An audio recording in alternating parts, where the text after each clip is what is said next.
शेकडो वर्षापूर्वी या दरवाजातून राजे आले, सैनिक आले, व्यापारी आले. आज हा दरवाजा उभा आहे, पण आत येणारे कमी झाले आहे.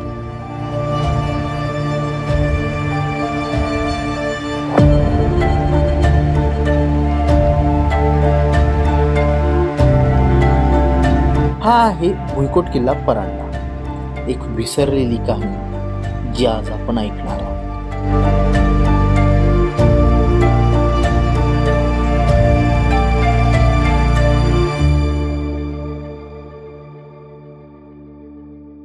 नमस्कार मंडळी, मी भैरव गुसारे वारसा टीव्ही मध्ये आपलं स्वागत करतो. आता जो आपण या ठिकाणी आलो आहोत ते ठिकाण आहे धाराशिव जिल्ह्यातील परांडा येथे असणारा किल्ला. आपल्याला किल्ले म्हटलं की फक्त दुर्ग म्हणजेच डोंगरावरचे किल्ले किंवा पाण्यामधले समुद्रातले किल्ले आठवतात, परंतु हा जो किल्ला आहे हा जमिनीवरील म्हणजेच भुईकोट किल्ला आहे. महाराष्ट्रामध्ये जे अत्यंत कमी प्रमाणात भुईकोट किल्ले आहेत त्यातला एक महत्वाचा भुईकोट किल्ला म्हणून ह्या परांडा किल्ल्याला ओळखलं जातं. तर आपण आता याच किल्ल्याविषयीची माहिती जाणून घेऊयात. या आपण पाहूयात किल्ला.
डोंगरावर नाही, समुद्रावर नाही, थेट जमिनीवर, आणि इथेच त्याचं वेगळेपण आहे.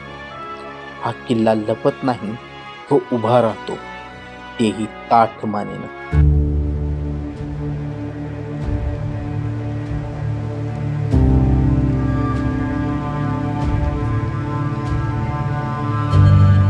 सुमारे इसवी सन 1350 मध्ये बहमनी सल्तनतीने या किल्ल्याचा पाया घातला. पुढे विजापूरच्या आदिलशाहींनी तो आपलासा केला, विस्तारला, सजवला.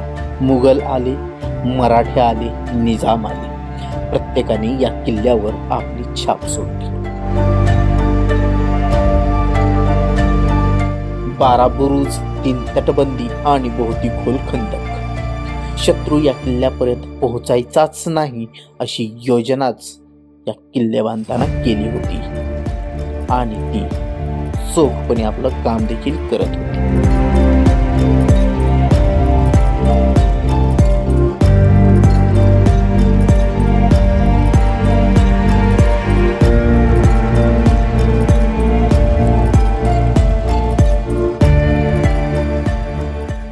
या भिंती बनवणाऱ्या कारागिरांची नावे इतिहासाने नोंदवली नाहीत, पण त्यांची कला आजही उभी आहे तशीच.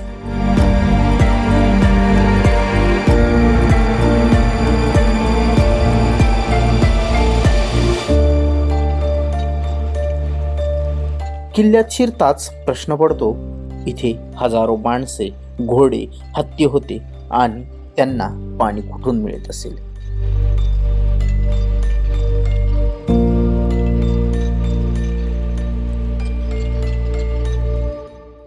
तर त्यांना पाणी हे इथून मिळत होतं.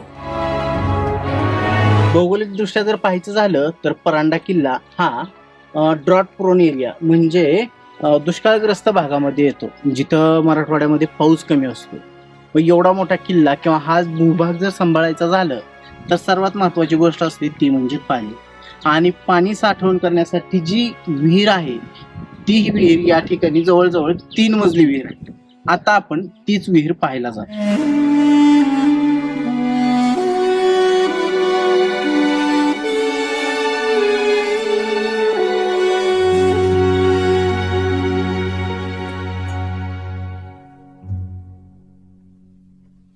आणि या किल्ल्याच्या एका भागामध्ये सल्तनतींच्या पूर्वीचाही खजिना पाहायला मिळतो.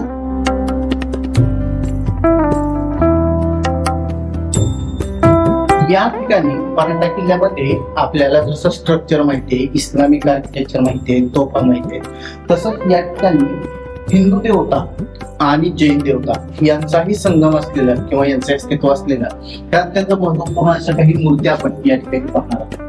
आपण जर इथं जवळ येऊन पाहिलं तर या ठिकाणी उपासना दिसतोय आणि याच्यावरती माणसाचा चेहरा कोरलेला आहे. तर ही मूर्ती कशाची आहे तर ही मूर्ती आहे वेताळाची. आणि या वेताळाच्या जर बाजूला आपण पाहिलं तर या ठिकाणी आपल्याला दिसतोय जवळजवळ 5 ते 5.5 फूट उंचीचा गणेशाची मूर्ती आहे. हा गणेश जवळजवळ 11व्या शतकातील आहे. आणि या गणेशाचं वैशिष्ट्य म्हणजे इतर गणेश हे डोळे पाहिले तर ते आडवे असतात, परंतु याचे जर आपण डोळे पाहिले या गणपतीचे तर हे डोळे उभ्या पद्धतीने कोरले गेलेले आहेत. आणि हा नृत्य गणेश आहे. या ठिकाणी जर आपल्याला दुसरी विष्णू मूर्ती पाहिजे म्हटलं तर ही आहे विष्णूची मूर्ती. आपल्याला विष्णूची मूर्तीमध्ये शेषशयनशाही विष्णू हा माहिती आहे, तो झोपलेला असतो. परंतु हा जर पाहिला हा उभा असलेला या ठिकाणी आपल्याला दिसतोय. त्याच्या एका बाजूला भूदेवी आहे आणि दुसऱ्या बाजूला लक्ष्मी आहे. ही अत्यंत वैशिष्ट्यपूर्ण असणारी ही त्याच काळातील मूर्ती आहे.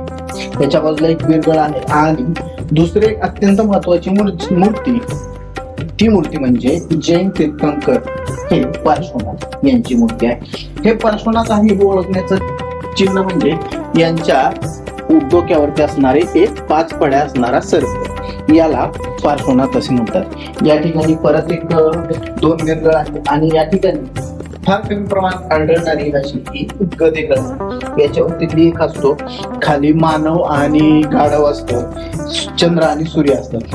त्याच बाजूला या बाजूला जर आपण पाहिलं तर ही भव्य झालेली एक मूर्ती आहे. ही मूर्ती कशाची आहे हे लक्षात येत नाही वरवर पाहिलं, परंतु जर नीट अभ्यास केला तर या ठिकाणी आपल्याला एक चक्र दिसतंय. आणि ही जी आहे ही आहे वराहाची मूर्ती. वराह हा भूवराह जो भूमीला पाण्यातून वर समुद्र मंथनातून काढतोय, अशी जी आख्यायिका आहे त्याच्यातील हा वराह आहे.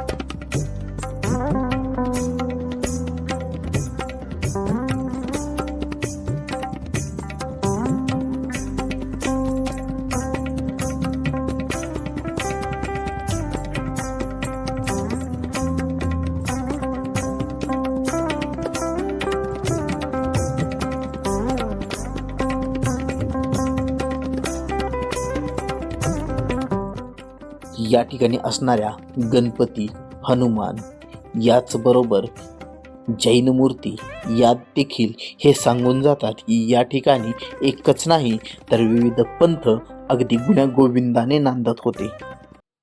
एकेकाळी या किल्ल्यात राजवाडा होता, अश्वशाळा होती, धान्य कोठार होते, हजारो माणसे राहत होती. व्यापारी, सैनिक, राजघराण्यातील लोक या ठिकाणी ये जा करत होते. या भिंतींमध्ये अनेक लढायांच्या, अनेक राजांच्या, सामान्य माणसांच्या कहाण्या दडलेल्या आहेत. आज या कहाण्या सांगायला कोणीच नाही, फक्त हे दगड उभे आहेत आणि ताठ मानेने उभे आहेत.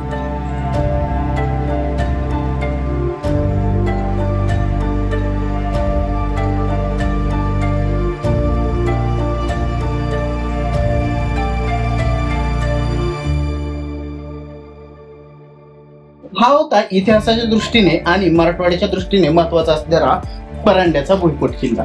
या भुईकोट किल्ल्याने जवळजवळ 4 मोठ्या राजसत्ता या ठिकाणी पाहिल्या आहेत. आणि हा किल्ला आजही आपले अस्तित्व तग धरून ठेवलेला आणि अत्यंत सुस्थितीत असणारा किल्ला आहे.